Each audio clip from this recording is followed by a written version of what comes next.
pessoas que estão no aparelho do Estado, numa atividade partidária, e essas pessoas estão a dizer à sociedade moçambicana que são sérias em relação à abordagem dos problemas que o nosso país enfrenta. Pessoas que estão-se a congratular pelo mérito que dizem ter tido na vitória eleitoral. Entretanto, nós estamos a ver pelo comportamento dessas pessoas a falta de respeito que elas revelam em relação ao Estado e em relação à sociedade moçambicana. Isto está a acontecer depois de convulsões sociais que afetaram muito a nossa economia.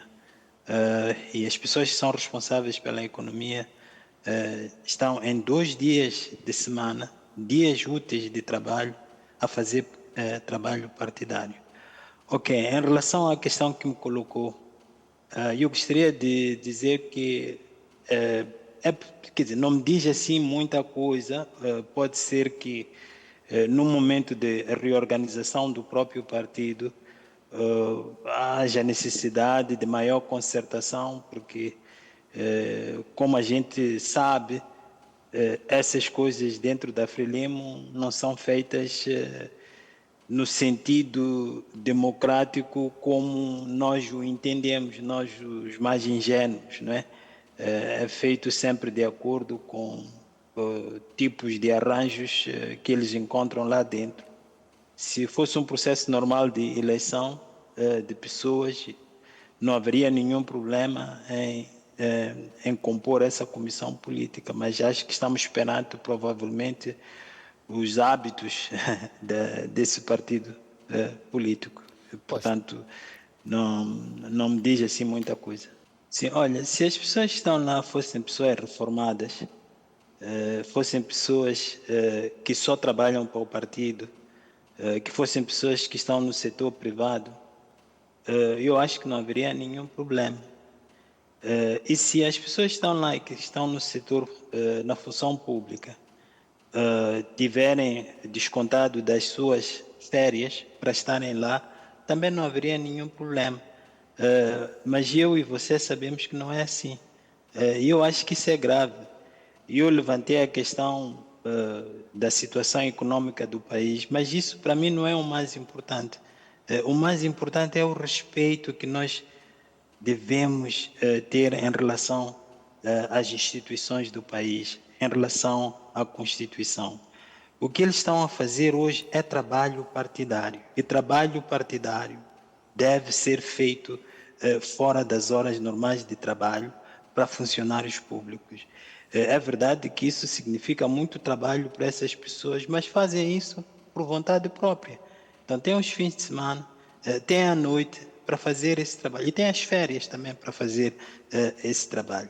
Portanto, a questão não se pode reduzir aos problemas econômicos, às desvantagens, aos danos e não sei quanto. Tem a ver com respeito. E desde as últimas eleições que nós estamos a lidar com esse problema do respeito pelas instituições. Enquanto nós não acertarmos em relação a isso aí, não há como a gente ser levada a sério em relação ao que a gente proclama. É só isso. Posto. O presidente está de parabéns por reconhecer aquilo que ele reconheceu. É verdade que ele podia ter dito isso de outra maneira. Por exemplo, ele podia ter evitado fazer referências ao que ele acha que os outros fizeram, que o candidato derrotado fez, porque nesse processo, apesar de eu próprio achar que o candidato que foi derrotado esteve muito mal em relação ao que aconteceu no período pós-eleitoral, nós não podemos descurar o fato de que as instituições do Estado, sobretudo a polícia, também estiveram muito mal. Então, se uma pessoa quer reconhecer deficiências, problemas em si própria, acho que fica muito mais elegante e transmite maior integridade e honestidade se essa pessoa só se concentrar em si própria. Ele disse também, por exemplo, que que a Frelimo ganhou as eleições porque esteve melhor preparada, fez melhor trabalho, não sei quantos. Olha, eu sou da opinião que, de facto, apesar de toda a controvérsia que anda por aí, a Frelimo ganhou estas eleições, ou pelo menos que a oposição não ganhou estas eleições. Essa é a minha opinião, não sei comprovar isso aí, é apenas a leitura que eu faço. Mas não foi porque a Frelimo necessariamente esteve mais organizada. Foi justamente, em parte, por causa daquilo que eu estava a dizer no ponto prévio, não é? A forma como eles usam e abusam os recursos do Estado. Quantos candidatos presidenciais, por exemplo, puderam fazer campanha por via aérea? Isso é uma questão de organização mesmo. Quantos partidos foram capazes de aproveitar os recursos do Estado para fazerem campanha? Isso é uma questão de organização? Claro que não é. Então, para mim, eles estão de parabéns por reconhecer que há problemas, mas eu acho que eles precisam de fazer mais. Eu acho que eles precisam de ser muito mais refletidos em relação aos problemas que eles realmente têm que abordar. E neste momento, o grande problema que nós temos em Moçambique é que o seu partido, o Partido Frelimo, é disfuncional. O seu partido tem uma relação doentia com o Estado e com as instituições do Estado, e que isso precisa de ser consertado. Porque se isso não for consertado, nós vamos continuar nesta espiral de destruição dos fundamentos, digamos assim, da nossa sociedade política. Em relação a este encontro que acontece na cidade de Matola, olhando também para o contexto em que ele acontece, achamos que é um encontro, primeiro, natural, tendo em conta que é uma sessão ordinária, está prevista nos seus estatutos, e é um evento muito importante para o reforço da democracia interna do próprio Partido Frelimo.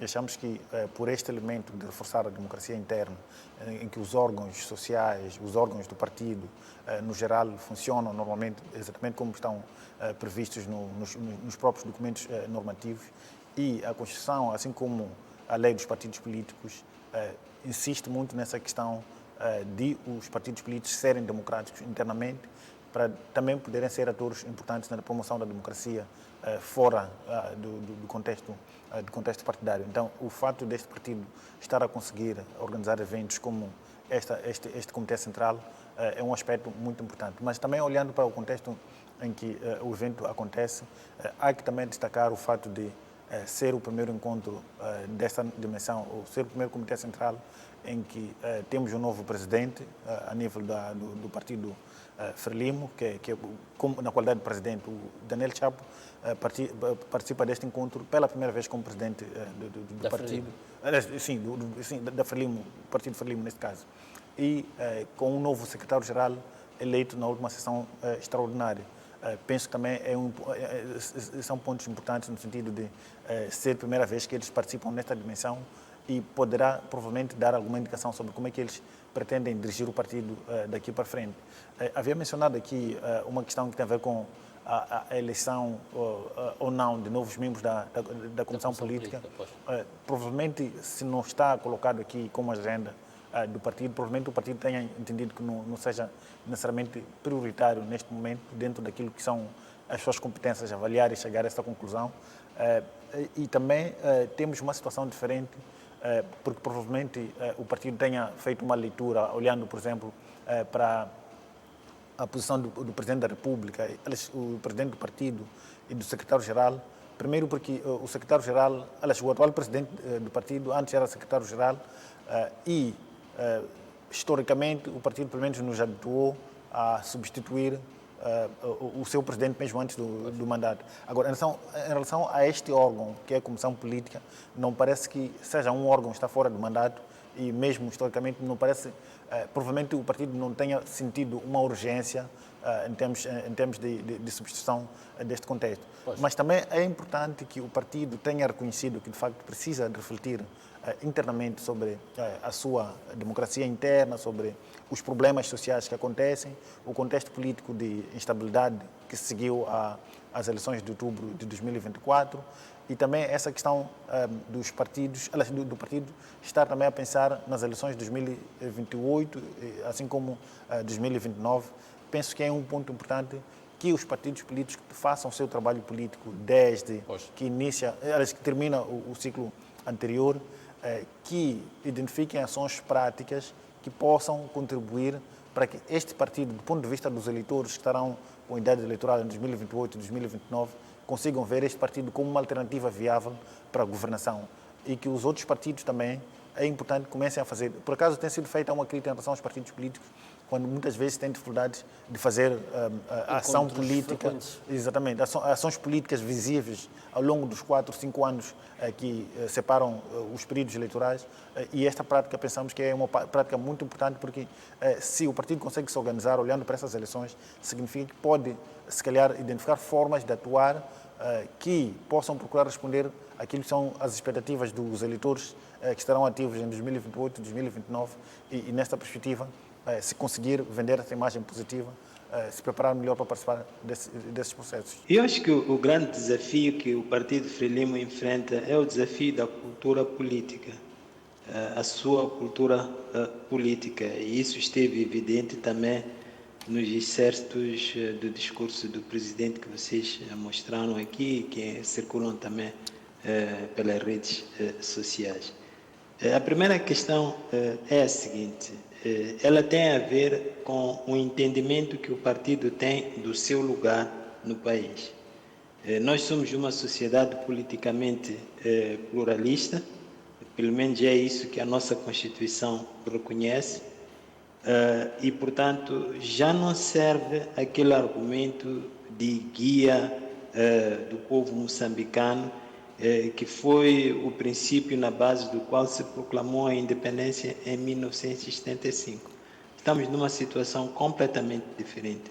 E se um partido político continua agarrado a essa ideia de que ele é o guia do povo moçambicano, estamos mal. Porque essa é a semente do não reconhecimento do pluralismo. E é isso que faz com que as pessoas, os membros, possam ser arrogantes, não só na forma como eles abusam dos recursos do Estado, mas também na forma como eles fazem tudo para fragilizar as outras vontades políticas que existem no país, e, no caso, portanto, os outros partidos políticos. Então, esse é o primeiro ponto. A cultura política é um grande desafio e ela vai precisar de muito melhor definição do que neste momento eles são capazes de fazer. O segundo desafio que eu vejo que eles enfrentam, e isso o próprio presidente reconheceu, é o nível da própria democracia interna do partido. A Frelimo não é um partido democrático. A forma como eles indicam pessoas para cargos, a forma como o próprio presidente foi indicado como candidato presidencial, não é compatível com um partido democrático saudável, né? A forma como foi indicado o secretário-geral, né? A Frelimo tem tantos quadros de grande valor, e não estou a dizer que o secretário-geral não seja um quadro de grande valor, acho que ele deve ser, não conheço, mas escolher alguém sem dar a oportunidade a vários outros membros do partido que têm também capacidade para se apresentarem, para dizerem quais são as suas ideias e depois escolherem, não é? Parece-me um contrassenso, parece uma contradição em relação a esta ideia de democracia que seria tão importante no contexto de uma democracia como a nossa. Portanto, como o meu colega do painel estava a dizer, isso é uma exigência do nosso ordenamento político, não é? Que os próprios partidos também sejam democráticos internamente. Então, há muitos vícios, há muitos problemas, muitas das coisas que o presidente apontou aí como estando por detrás de tudo o que aconteceu nesses últimos meses, tem muito a ver com a ausência de democracia dentro da Frelimo. E o que isso aí encoraja muitas vezes é um seguidismo que não revela necessariamente o compromisso político e ideológico com os ideais da Frelimo, como nós, aliás, vimos, né? O partido Frelimo, com células por todo o lado no país, esteve completamente ausente quando houve manifestações. Quando sedes do partido foram destruídas, quando estradas foram bloqueadas, nós não vimos o partido Frelimo. Só agora que está tudo calmo é que de novo eles vestem as roupas vermelhas e cantam e dançam, né? Então esse é o segundo ponto. E o último ponto que me parece também importante, que faça parte da reflexão que eles fazem, está ligado aos outros dois pontos. Tem muito a ver com a relação que eles têm com o Estado. Eles precisam, como partido, de rever a sua relação com o Estado. É esta relação que nos levou a muitos problemas, incluindo mesmo os problemas que nós tivemos com o processo eleitoral e com a fase pós-eleitoral. Se eles não tiverem nada a dizer sobre como é que eles vão gerir a relação entre o partido e o Estado, nós vamos continuar na mesma. Não gostaria de entrar muito no debate de desorientação ou não por parte dos partidos políticos, mas olhar mais numa perspectiva de ser uma oportunidade que este partido político em particular tem, depois de identificar um problema concreto, que é a necessidade de realinhar a sua linha editorial, ideológica, por bem dizer, porque isso permite que, por parte dos membros, haja uma ideia clara sobre como é que, como membro do partido, eles olham para o Estado e o que é que o partido oferece como alternativa para a governação, do país e para atacar diferentes problemas. Uma forma coesa de olhar para o Estado nas diferentes dimensões. E também permite aqueles que não são membros do partido perceberem porque é que este partido em particular é diferente deles e é diferente dos outros partidos